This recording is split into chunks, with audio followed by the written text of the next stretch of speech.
नमस्कार, मैं सोनम सिंह आपके अपने इस यूट्यूब चैनल में स्वागत करती हूँ। अगर आप चैनल में नए हैं तो चैनल को लाइक सब्सक्राइब करना ना भूलें।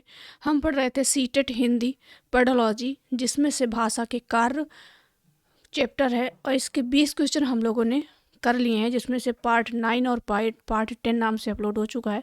और आज हम 22 क्वेश्चन से स्टार्ट करेंगे। चलिए देख लेते हैं। भाषा की कक्षा का माहौल कैसा होना चाहिए? ऑप्शन ए, जहां बच्चों को उनकी बात कहने और सुनने के अधिक अवसर मिले, या फिर जहां शिक्षक बोले और बच्चे ध्यान से सुने, या फिर जहां भाषागत शुद्धता पर अत्यधिक बल हो, या फिर दीवारों पर सूक्तियां लिखी हों। तो ऑप्शन नंबर ए हो जाएगा, जहां बच्चों को उनकी बात कहने और सुनने की के लिए अधिक अवसर मिले।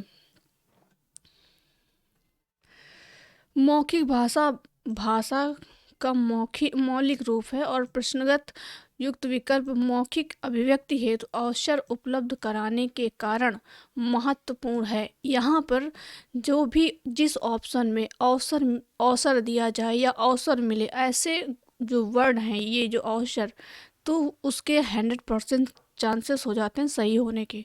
तो आप ये कीवर्ड्स जरूर ढूंढना उसमें। क्वेश्चन नंबर 23, भाषा सीखने में तब अधिक आसानी होती है जब पाठ्यपुस्तक नहीं पढ़ाई जाती,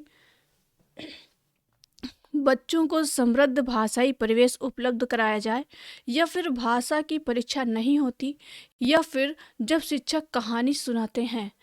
तो भाषा तब अधिक आसान हो जाती है जब शिक्षक कहानी सुनाते हैं।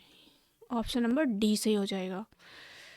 चलिए इसकी डिफिनीशन देख लेते हैं। भाषा सीखने में तब अधिक आसानी होती है जब बच्चों को समृद्ध भाषाई परिवेश उपलब्ध कराया जाए। जब बच्चों को भाषाई परिवेश बहुभाषी होता है तो उनमें भाषाई कौशलों का विकास समुचित तरीके से एवं तीव्रता से होता है।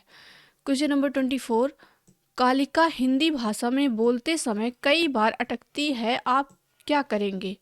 उसे प्रवाहपूर्ण अभिव्यक्ति के नमूने सुनाएंगे और कहेंगे कि उसे भी हूबहू ऐसे ही बोलना चाहिए, या फिर कक्षा के बाकी बच्चों से कहेंगे कि कालिका के समक्ष प्रभावपूर्ण अभिव्यक्ति के नमूने प्रस्तुत करें, या फिर आप कहेंगे कि कक्षा में केवल कालिका को ही बार बार बोलने के लिए कहेंगे, या फिर धैर्य रखते हुए उसे सहज अभिव्यक्ति के लिए प्रोत्साहित करेंगे। तो ऑप्शन डी आपका सही हो जाएगा।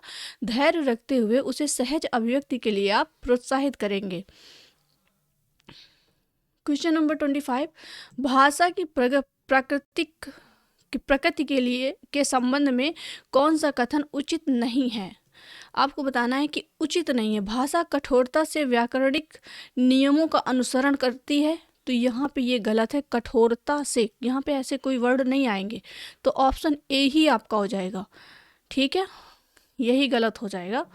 भाषा कठोरता से व्याकरणिक नियमों का अनुसरण करती है, यह कथन भाषा की प्रकृति के संबंध में उचित नहीं है, और भाषा सरलता से व्याकरणिक नियमों का अनुसरण करती है। क्वेश्चन नंबर 26, रागिनी हमेशा हैंडपंप को चापाकल बोलती है, एक शिक्षिका के रूप में आप क्या करेंगी? उसे डांटेंगी कि उसने गलत शब्द का प्रयोग किया है, या फिर उसकी तरफ कोई ध्यान नहीं देंगी, या फिर रागिनी को समझाएंगी कि यह चापाकल नहीं हैंडपंप है, या फिर संपूर्ण कक्षा को बताएंगे कि हैंडपंप को चापाकल भी कहा जाता है।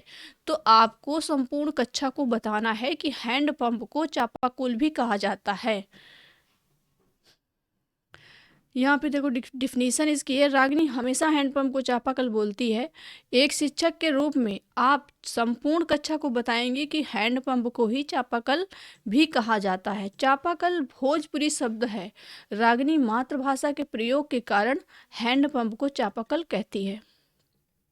क्वेश्चन नंबर 27, भाषा तब सबसे सहज और प्रभावी रूप से सीखी जाती है जब भाषा प्रयोग की दक्षता प्रमुख उद्देश्य है, यह भाषा की पाठ्यपुस्तक में अधिक से अधिक पाठों का समावेश हो, भाषा के नियम कंठस्थ कराए जाएं, तो जहाँ ये कंठस्थ कराए जाएं ऐसे वर्ड आ जाएं ये तो गलत ही होंगे। भाषा शिक्षक कठोर रवैया अपनाते हुए, कठोर रवैया ये भी गलत, ऐसे वर्ड गलत ही हो जाएंगे। तो आपका ए सही हो जाएगा। भाषा प्रयोग की दक्षता प्रमुख उद्देश्य है।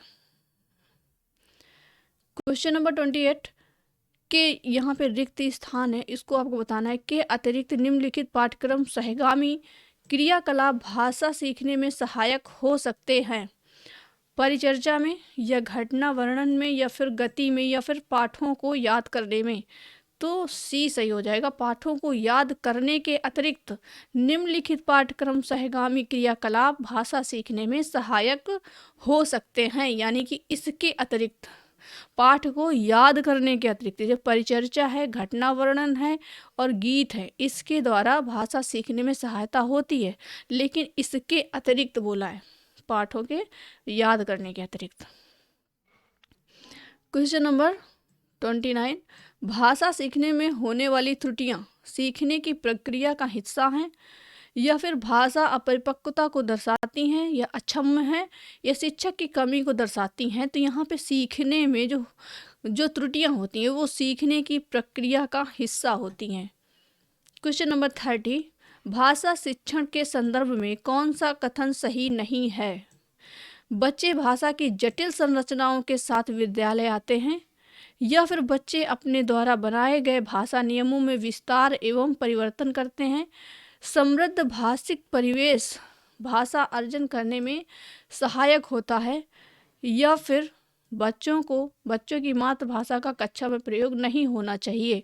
तो सही नहीं है पूछा है, तो आपका ऑप्शन डी हो जाएगा कि बच्चों की मातृभाषा का कक्षा में प्रयोग नहीं होना चाहिए, जबकि ये गलत है। यहाँ पे अगर जब सही पूछता तो यहाँ पे ये होता बच्चे की मातृभाषा का प्रयोग कक्षा में होना चाहिए। तो आज के लिए इतना ही, धन्यवाद।